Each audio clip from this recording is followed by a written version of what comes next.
Today's Spotlight is brought to you in part by presenting sponsor, Busey Bank. Busey, your dream, our promise. Welcome to Spotlight. I'm your host, Jane Wernette.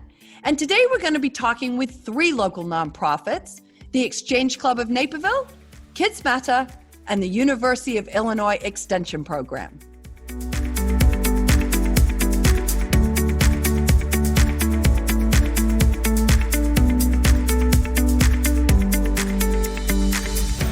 Welcome back to Spotlight. I'm your host, Jane Wernette, and joining me now from the Exchange Club of Naperville is immediate past president, Ron Amato. Welcome to the show, Ron. Hi, Jane. Thank you for having me. Always a pleasure to have our friends from Exchange Club with us. And I'm going to start out because so many people in town know you for RibFest. That's what they associate the Exchange Club with. But you're so much more than RibFest. So I'd love you to take a minute and tell the viewers about the Exchange Club, kind of its history and its purpose. Sure. Well, the Exchange Club is actually a national organization that was founded in 1917, and it focuses on programs of service in three areas: community service, youth programs, and Americanism. And then in addition to that, it focuses on its national project, which is the prevention of child abuse. Our Exchange Club of Naperville was chartered in 1987, and we've been working on those programs of service here at the local level through our various committees, as well as supporting organizations that prevent child abuse and domestic violence and strengthen families. We've also, in 1992, started an organization called Project Help, and I know you've spoken with Project Help in the past with Peggy McGuire. They're an organization that the Exchange Club still provides support to, and they attempt to prevent child abuse by working with at-risk families, by doing parent mentoring and parent workshops, and we're very proud of the work that Project Help does. They're an affiliate of the Exchange Club, and they're also now affiliated with the YWCA of Metropolitan Chicago. So all the great things that the Exchange Club is able to do really have been made possible through RibFest. It's been our main fundraising event since 1987. We've held it in Naperville for 32 years. As you know, we were planning to hold it in Romeoville this year for the first time. But through the RibFest event, we've been very fortunate that we've had many financially successful RibFests, and we've been able to donate more than $18 million back to the community over the years in order to support our programs of service in those organizations. That's it's an impressive number, 18 million. And I know you've been very focused on the mission and the prevention of child abuse. So that's really provided a focus to your service club's giving. Talk a little bit more, if you would, Ron, about those programs of service and give us some of those, maybe some examples of what members of the Exchange Club and the club in general has done in each of those three areas. Sure. Well, through our committees, the Exchange Club works on different community service-oriented projects, youth programs, and Americanism-related projects. The Community Service Committee does a number of different projects through the year. One of the bigger projects that they work on is the Adopt a Family program that they do around the holidays, where club members are able to act as secret shoppers and go out and shop for families in need in order to make sure that they have a good holiday season. And last year we were able to touch about 100 adults and children through that Adopt a Family program. The Community Service Committee also gives awards, the Book of Golden Deeds Award and the CARE Award, to volunteers and other people in the nonprofit community in our area in Naperville. Through our youth programs, we generally focus on giving out scholarships as well as some youth awards. As far as our scholarships, we gave out 5 scholarships back in June to different area high school students, including our Youth of the Year, who then has an opportunity to go on and potentially get more scholarship money through the National Exchange Club. And as far as the Americanism Committee, it's a very good committee. It's something that really got me interested in the club initially. And we do things such as supporting veterans. But most importantly, in my view, we've been part of the 9/11 memorial ceremony that the city puts on every year. That's something that Marty Walker, who's a member of our club, has been involved with organizing. We also give out awards to the Police Officer and Firefighter of the Year each year. And in fact, just last month, we gave our Police Officer of the Year award to the entire police department of the city of Naperville in view of everything that's happened in the past months with the pandemic and so on. So those are, just some examples of things that the different committees are doing out in the community. And that involves a lot of people. I mean, that's a lot of, even though, very, very clearly focused on the different areas of service, it's a wide range of things that you're supporting and certainly giving. And I know for a lot of those people who not only receive the awards, people don't go into nonprofits to get awards, but it certainly is really, it means a lot when another group recognizes the work that's being done in the community. And certainly for those young people that receive scholarships, that can be the difference between getting to move on in their journey or maybe not getting to move on in their journeys. So we thank you for that.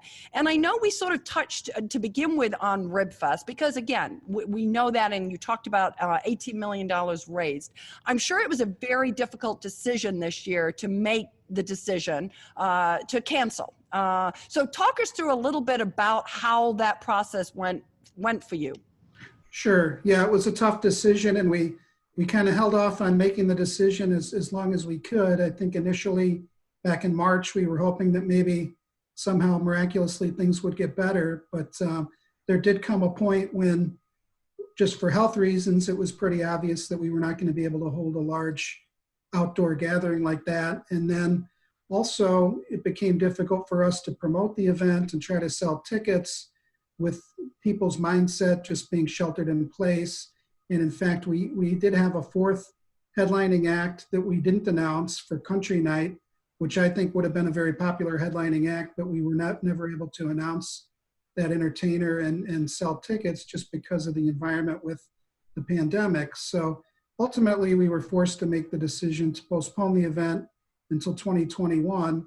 And it was not an easy decision. Again, we had put a lot of energy, our steering committee, our RibFest chair, and our executive director into planning a new event down in Romeoville. And I guess the only good news is we're working hard already on 2021. And I think people will be pretty excited with some of the entertainment that we're already working on lining up for next year's 2021 RibFest. Well, and I know, just because we've had the pleasure of working with you year after year, that there's an incredible amount of planning that goes into effect with RibFest. And, I always think, I think you all take 24 hours of breathing space to reflect on the past success, and then you're right back at it for the next year. And so I am sure that as much as, you made the right decision from a safety perspective, it must have been very, very difficult for all the people who had put in so much time and effort to try to make this a successful one in 2020. It was, definitely. Yeah.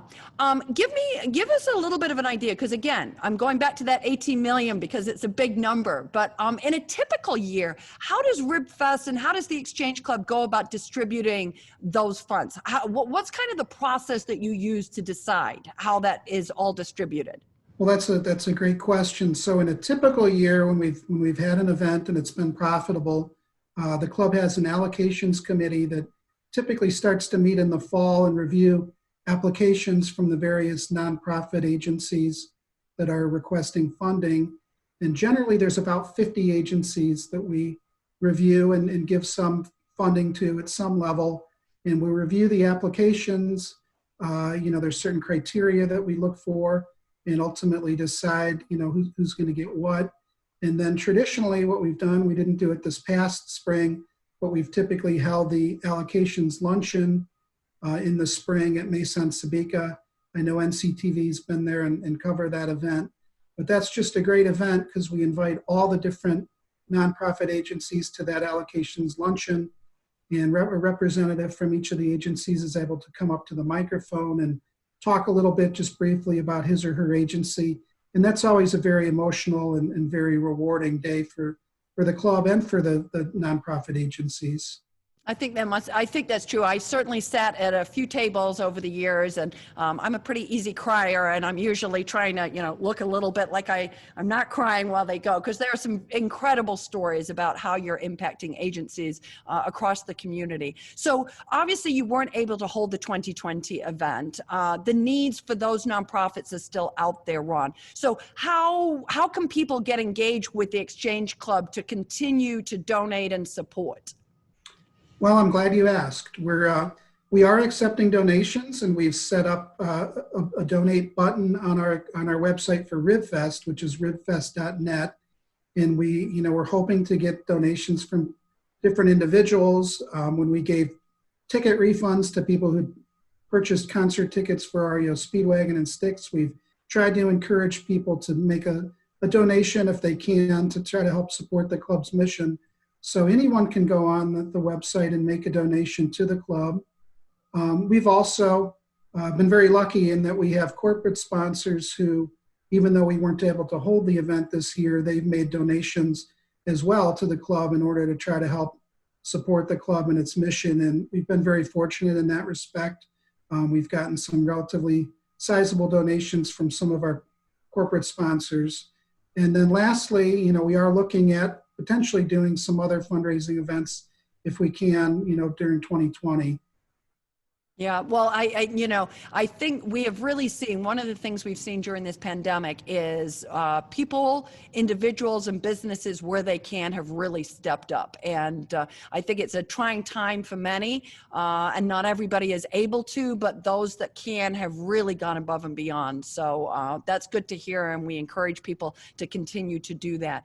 As we start to wrap up, Ron, if somebody is interested in joining the Exchange Club, how do they go about that? What's the process? Well, they can come to a meeting. We typically meet in person, although the last 3 or 4 months, obviously, we've had to go to a different format. We've been holding Zoom meetings, but our meetings are on the first Friday of the month at lunchtime and on the third Thursday of the month in the evening. And anybody who's interested in the club is welcome to join a meeting. And hopefully before too long, we'll be able to meet in person again at Colonial Cafe in Naperville. But there is information on the club's website for people who are interested in learning more about the club or learning about how to become a member. And we encourage new members. We've had, just in the years that I've been involved with the club, we've had some longtime members move on, and we've also had some newer members that really have taken an interest in the club and stepped up into leadership roles. So we're always looking for new members. I think that's wonderful. And I think, it's a great service organization and an opportunity to develop some leadership skills and just get to know the community better, right? Exactly. Yeah. Well, listen, Ron, I want to thank you for stopping in and chatting with us. We feel your pain in terms of RibFest not being able to take place in 2020. We'll look forward to seeing it back out there in the summertime as a tradition in 2021. And we encourage everybody to, as always, go check out the Exchange Club's website for more information. And thank you. And we're going to take a quick break, and we'll be back after a few short messages. Thank you, Jane. Thank you, Ron.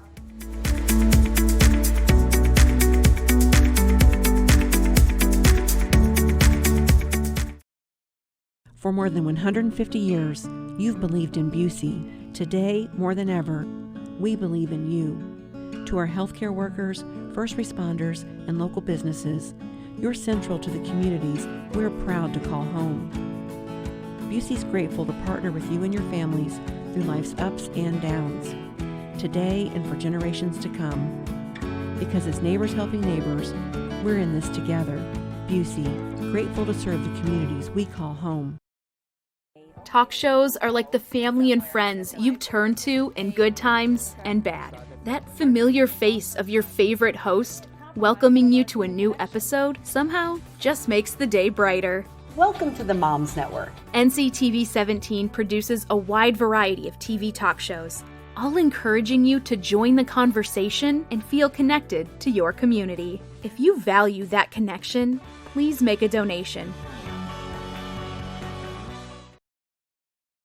Welcome back to Spotlight. I'm your host, Jane Wernette. And joining me now from KidsMatter are Kamala Martinez and Sherilyn Hebel. We're super excited to have you both here with us, so welcome. Thank you. We're excited to be here as well. Excellent. So I'm going to start right out with you, Kamala. What is KidsMatter? KidsMatter is a prevention-based organization, and we focus on the overall health and development of kids from their social, emotional, and academic well-being. Our mission is simply to build resilient kids who say no to destructive choices and yes to endless possibilities. We were founded, believe it or not, in the late 1990s when Edward Hospital was seeing an increase in the ER with youth and students coming in and being diagnosed with stress and anxiety. So Marianne Boasian and Marianne Bobowski, who sits on our advisory board still today, founded the Naperville Youth Development Coalition. We went under that name until 2005, and since 2005, we have been going and doing business as KidsMatter. So Kamala, I mean, that's a long time. You've been around and doing business under different names, but kind of with the same purpose. But, you know, Sherilyn, you have been doing a lot of programming over those years. And I'd love to hear a little bit more about how many students have been involved in your programming over the course of the last year. Yeah, thanks, Jane. So over the last year, between all of our different programs and events, KidsMatter has seen more than 235,000 people come through and around our programs. And I think it's also important to recognize that KidsMatter believes in giving back to the community as well. So with more than 460 volunteers, we've provided in the past year more than 4,300 volunteer hours back to the community while serving our 45,000 students. Yeah, that's some impressive numbers, right? I mean, so it's not just kids that are getting to get the benefit of what you do, but it's the community getting the benefit of what the kids are doing as well. Absolutely, both of those things, because we believe that kids should see giving back and, like the Exchange Club, you know, give service, believe in service. Yeah. So can you give me an idea of some of those programs? Like, because I know you have a lot. There's a lot of different things that you do. So just give me kind of an idea of the different programs that KidsMatter sponsors. Absolutely. So KidsMatter is involved in, we put on a job fair every year. Well, we encourage students to come and learn from more than 50 vendors of different career opportunities at our job fair. We do a volunteer fair. So that, again, introduces kids who might not know if they have a heart for volunteerism or might have a heart for it, but not exactly know how to go about finding volunteer opportunities. So we welcome nonprofits in a room all together to expose kids to different volunteer opportunities. We also do programs such as our Career Pathways program, our Digital Leader program. So we've got different opportunities for kids to get involved in different levels. Yeah, I think what's exciting about your organization is that you've evolved in that programming over the years. I mean, the job fair and the volunteer fair have been around for a while, but some of these other programs that you mentioned are new. So Kamala, let me ask you, what's a program that you're particularly proud of right now? Well, we're proud of all of our programs, Jane. Like Sherilyn said, we have a lot of programs, but two new programs that we've introduced in the past 2 years have been the Digital Leader Summit, where we roughly have 400 students from 203 and 204 from 4th grade through 8th grade going through that 2-day program. And it's really teaching them about being a good digital citizen, as well as teaching them leadership capabilities, and also teaching them the good things about the internet, but also maybe some of the things that aren't so good about the internet. Literally, we know that students spend 6.5 hours a day above and beyond their homework and their schoolwork on digital devices. And we also know that because kids are spending so much time on their digital devices, they are not getting enough sleep, and it's impeding their brains being fully developed because they're developing until they're 25 years of age. So that program is near and dear to us. But the program that I really want to talk about tonight, Jane, is the college. It's called the Career Pathway Program. This is a college and career readiness program, and we developed it for juniors and seniors in high school to expose them to authentic workplace learning career pathways. Nationally, we have 16 career clusters across the United States, and the state of Illinois has adopted 7 of those 16. And so the Pathways program, we are building all 7 are being developed so that we can help that student that maybe isn't wired for a 4-year college. We're helping the students that are wired that want to go straight from high school into a careers technical training skills path, a student that wants to go to a 2-year community college or an associate's program. And then we also are building pathways and tracks for our traditional 4-year college student. But all 3 are just as important because all of our kids in our community are so talented, so special. We just really want to help kids find their purpose, understand and know their value, and help them find their pathway. And this program does that for them. Yeah, and I know you've been working with both of the school districts. And Cheryl Lynn, say a little bit more. I know this is a program that's near and dear to your heart also. Yeah, this was our launch year for this program. And so we launched in January with our wonderful Naperville partner, Dealer Inspire. We welcomed 60 kids, juniors and seniors in high school from our 5 area high schools. We welcomed them to Dealer Inspire. They got to learn and walk through the building and learn about customer experience, development, customer service, accounting, analytics. Got to learn different areas of opportunity for potential careers. Then they went through an application process and an interview process. And unfortunately, we were not able to see this program through fruition. When COVID-19 came, we had to put a halt on the program. And so the summer programs that were set to take place didn't get to happen. However, we are very excited that we will get to partner again with Dealer Inspire and launch this program again in the next school year. Well, I think that's terrific. And I think one of the important things, even though the program didn't happen, there's already learning in that, right? The whole process of having to apply, having to interview, those are old soft skills that young people need, whether or not they get the job and the actual work experience. That in and of itself is an experience that helps develop their skill base, right? Very true. Very true. Absolutely. Kamala, obviously COVID has really, it derailed your Career Pathways program. It certainly has had a big impact on the adults in the world and the little kids in the world, but certainly has had a big impact on our teens and the kids that are in school. How has KidsMatter been addressing kind of some of the mental health issues in teens? Yeah. Jane, thanks for asking that question, because this is something that has been really on our minds and in our hearts since this happened in March. We saw KidsMatter manages the National Crisis Text Line through DuPage County. We partner with the DuPage County Health Services with the National Crisis Text Line. And what we saw on that crisis text line was the data was very, very different during COVID. And we know that we saw a spike from 65% on depression, 72% on anxiety. We saw 35% on loneliness and isolation. And we saw, unfortunately, 25% on sexual assault and emotional abuse go up. So because we saw that spike go up on the crisis text line, we knew that we had to quickly convert all of our mental health programs, which is called State of the Kids, and that's our mental health lines. We converted our educational series, drop the topics that we were originally going to do, and really focus on COVID topics and around what the kids and the youth were experiencing in our community. So we quickly did that, and we pivoted all of our program from March to the end of May to go virtual and to go to e-learning.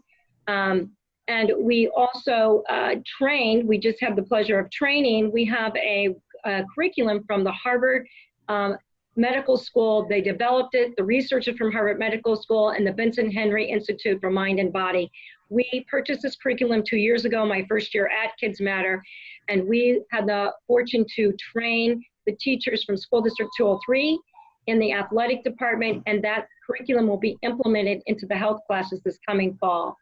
And it's really a curriculum to help kids address in a healthy way stress and anxiety. So we're fortunate to that. We will also be working with other school districts that want this program as well. And again, it's called Resilient Youth, and that's another program that we're really proud of. Not that we want people to be stressed out and have anxiety, Jane, but we want to have good, healthy things there for our youth when they need them. I think it's, these have been challenging times for everyone. And I think oftentimes we sort of think of teens being extremely resilient, but they're also extremely social. And so that whole isolation piece can be very, very challenging at a time of your life where you're just used to wanting to be out with everybody, because that's what teens do. So it's challenging. And obviously those statistics are very sobering. So good that you're, pivoting to try to address those needs, which I think is something we've seen across all of our nonprofits, right? Is that ability to try to figure out, nobody expected this. Nobody had any COVID-19 plans sitting in the drawer that they could pull out. So it's been a lot. Sherilyn, as we kind of, wrap here a little bit, I mean, these have been very uncertain times. How is KidsMatter really sort of pivoting to keep their mission going across the board? Thanks for asking that. Kamala made reference to us switching programs. So originally a topic that wasn't as relevant was changed to a relevant one, tools and tactics to best face today's challenges. We've done that a couple of times over the last several months. And then upon receiving the school calendar in mid-July, we again currently are working to pivot our programs to continue them absolutely now more than ever, but in the format that's going to meet the kids where they are today. And then another big wheels in motion that we have currently going right now is we're pivoting our annual Empower Gala. So typically, this is, of course, an in-person event. Coming up this year on September 12th, it will be a virtual gala. So we have all wheels in motion right now, working to make that happen. So Kamala, I'm going to let you talk a little bit more about that. Yeah, we're really excited that we are able to keep the Empower Gala. And thanks to the talents of NCTV 17, they are helping us to pull this off virtually, and we're grateful for that, so thank you. And like Sherilyn said, we are still keeping it on the same day on September 12th. We will have watch parties throughout the city of Naperville. We will also have a not large, but staying within state guidelines, whatever the state guideline is by September 12th, we will host a watch party at Aurelio's Pizza on that night. So please go to our website, and you can sign up to join the virtual gala. You can literally bid on silent auction items. They will be open 2 weeks prior to the gala. The night of the gala, we will have a live auction. We will also be pulling a golden ticket. So some person is going to win a trip somewhere to a really swanky, fancy place. We also, believe it or not, have some COVID trips in our golden ticket as well, because we quickly converted some of those programs to be where a family can be together and go to the Grand Canyon and take an RV type of trip. So there's really something for everyone at our gala, and we hope you can join us. And Jane, we just couldn't thank NCTV 17 enough for having and hosting us tonight, and we appreciate everything that you guys do for our community. Well, thank you. We appreciate that too, Kamala, and the opportunity to work with you on your virtual gala.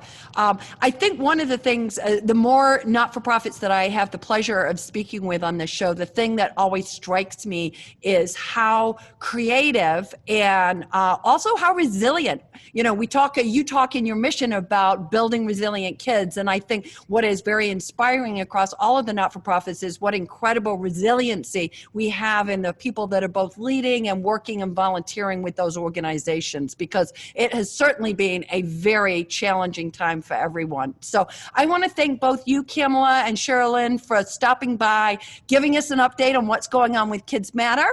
Thank you for being with us. And if you would like to find out, as our viewers, more about KidsMatter, please go and visit their website. We're going to take a quick break for a few short messages. We'll be right back with more Spotlight.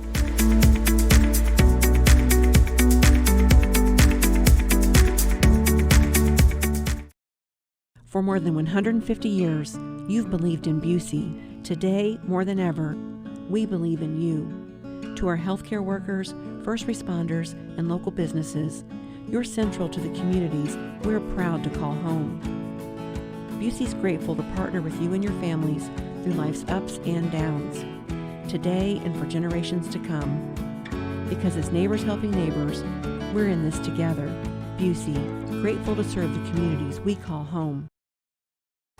We tell everybody's stories big and small. Everybody's story matters to us, and it comes in a variety of shapes and sizes, and that's what makes it so special.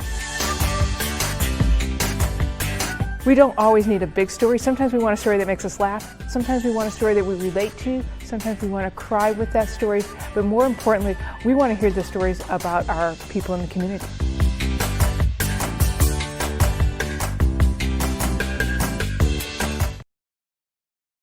Welcome back to Spotlight. I'm your host, Jane Wernette. And joining me now from the University of Illinois Extension is Karen Davis and Jan Greikus. Welcome, ladies. Thanks for having us. Good to have you both with us. So I'm going to start right out with you, Karen. Can you explain for us what the University of Illinois Extension Master Gardener program is? Sure. So the Master Gardener program is a volunteer program for people who are interested in sharing research-based information from the university for home horticulture. We currently have about 130 volunteers in our program in DuPage, and that group donates close to 10,000 hours of volunteer time each year to the community. That translates to about $266,000 worth of value to the community. So give me an idea, like help me understand, what does that look like? How do Master Gardener volunteers, how do they help the community? What do they do? Sure. So one of the primary ways that the Master Gardeners help is with the helpline. That's where any homeowner can call in or email in a question to the Master Gardeners, and they can answer a question about, say, if you're having an issue with something in your yard with your tomatoes or your shrubs or your flowers or things like that.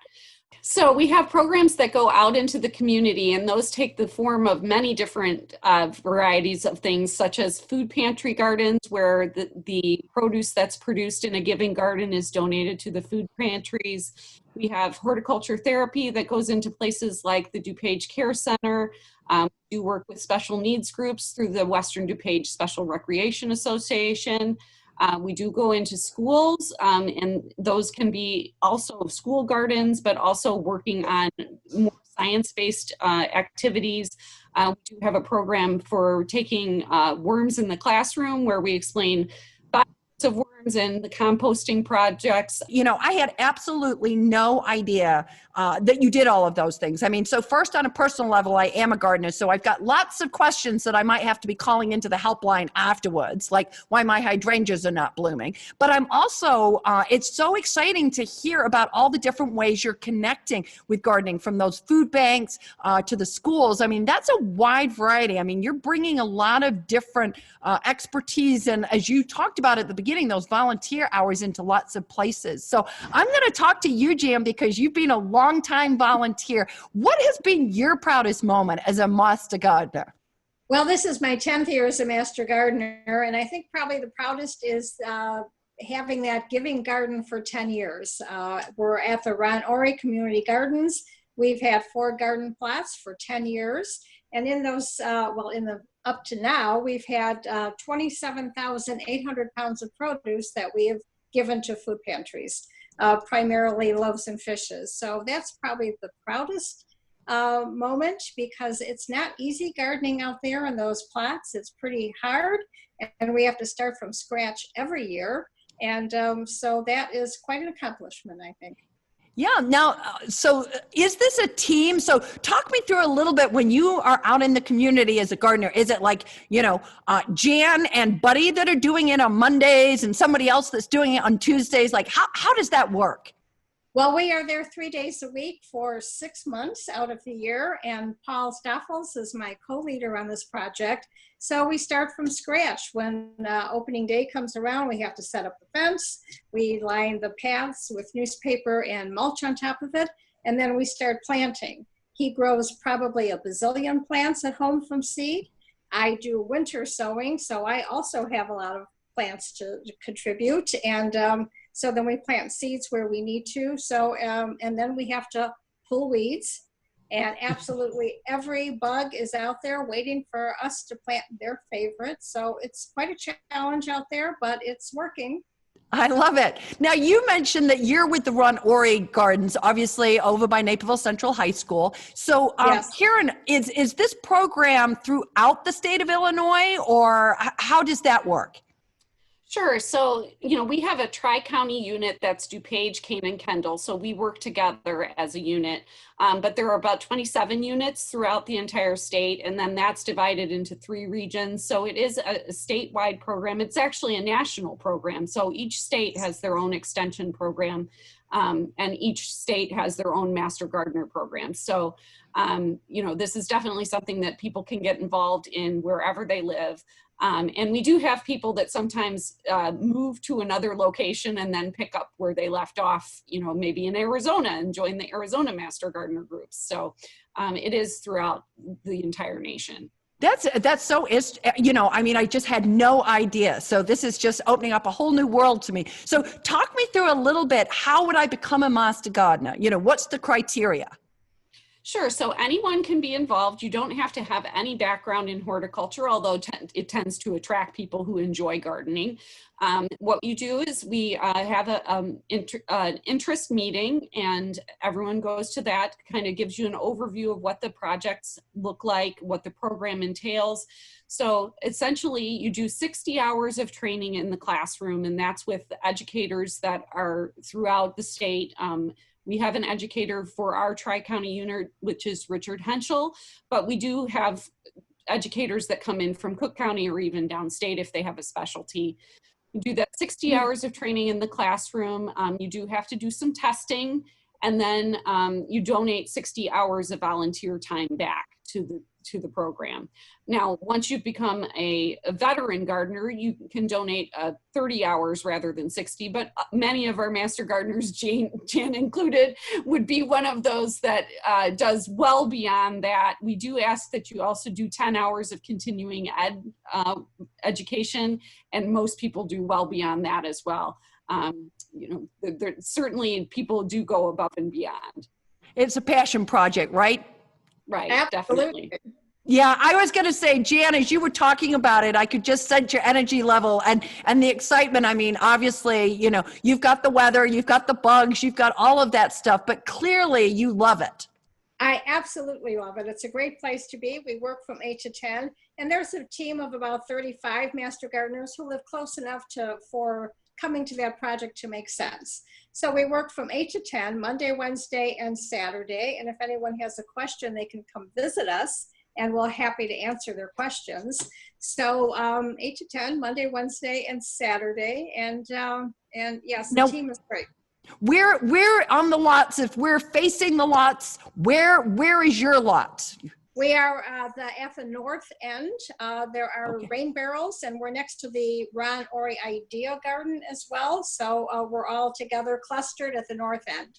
Okay, I love it. Now, one of the questions that you've sort of struck in my mind here, Karen, is you mentioned the helpline. I'm thinking about this personally because I want to call it, but explain to me where do the people that are giving the expertise on the helpline, where are they situated? Is it in one place, or how does that helpline work? Sure. So normally that takes place in the office in Naperville, at our main office in Naperville, but due to the COVID situation, we're currently answering questions from home. So the questions come into an email address, then I kind of redistribute them to the people who've volunteered to do that from home. We do sort of know over time people have specialties. Maybe they're really good with vegetables, or they have a background in native plants. And so we kind of direct the questions to somebody who would be able to answer them. They do the research on them. We do have some a search engine that we can use that actually searches all of the extension websites. So even if the University of Illinois doesn't have a specific article based on some specific problem, say tomato blossom end rock or something like that, then maybe one of the other local extensions would, like Purdue University or Wisconsin. So then they're able to compose an answer to the person and send it back to them. So usually we do ask that people send in as much information as they can about their problem, how long they've had the plant, where it's located, are they watering, what kind of fertilizers are they using? And then we do usually ask that they also send in a picture that shows the plant overall and a close-up if there's any problems, and something to provide scale like a coin or a pen so that we can have an idea of how big that item might be. I have got, okay, give me an idea. About how many questions do you get on an annual basis? It seems like if people know about this, I've got so many questions. Sure. So we get hundreds of questions. We just recently, we were featured in a newspaper article, and people can pick that up sort of from anywhere. So we were getting some questions that weren't even necessarily local, but we do the best we can with trying to answer them.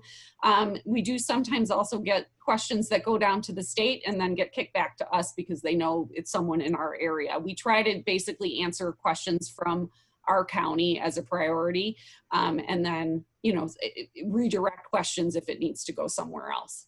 Okay. So Jan, I've got to ask you the question, what prompted you to become a master gardener in the first place? And why do you continue? It's been a decade. So tell us a little bit about why you started and why you stay. Well, I've been gardening pretty much all of my life, and when I retired, I just wanted to take it to the next level with the education and the opportunity to work with absolutely fabulous people. If you're a gardener, you're a good person. So we have a great time out in the plots and any other project that we work on. So it was just taking it to the next level and just being the best I could be at it.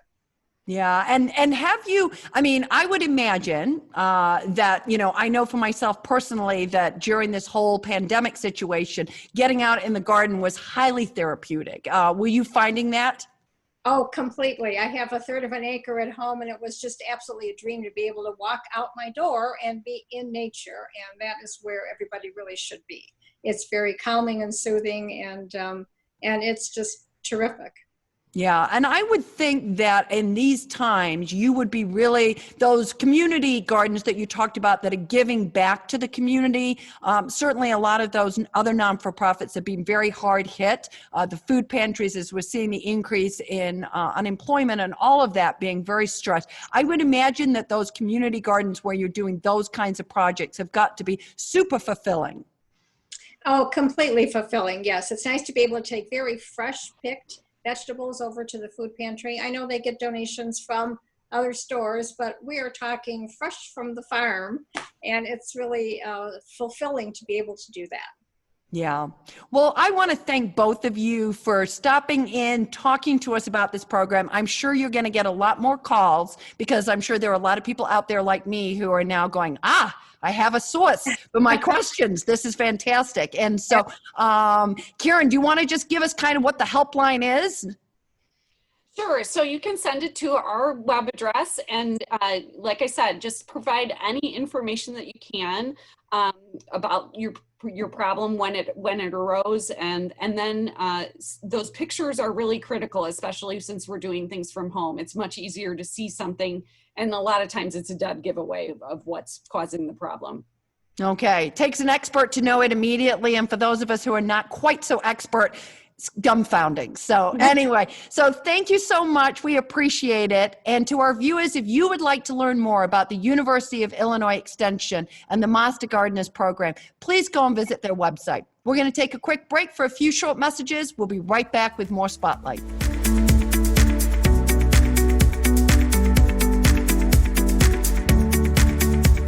I'd like to thank all of my guests for joining us on Spotlight, and to our friends at Busey Bank for their generous support of today's show. If you would like to learn more about any of the organizations we spoke to today, please go and visit our website at nctv17.com. And to stay connected about what's happening in your community, sign up to receive our free daily NCTV news update or like and follow us on Facebook. For Spotlight, I'm Jane Wernette. Thank you for watching. Today's Spotlight is brought to you in part by presenting sponsor, Busey Bank. Busey, your dream, our promise.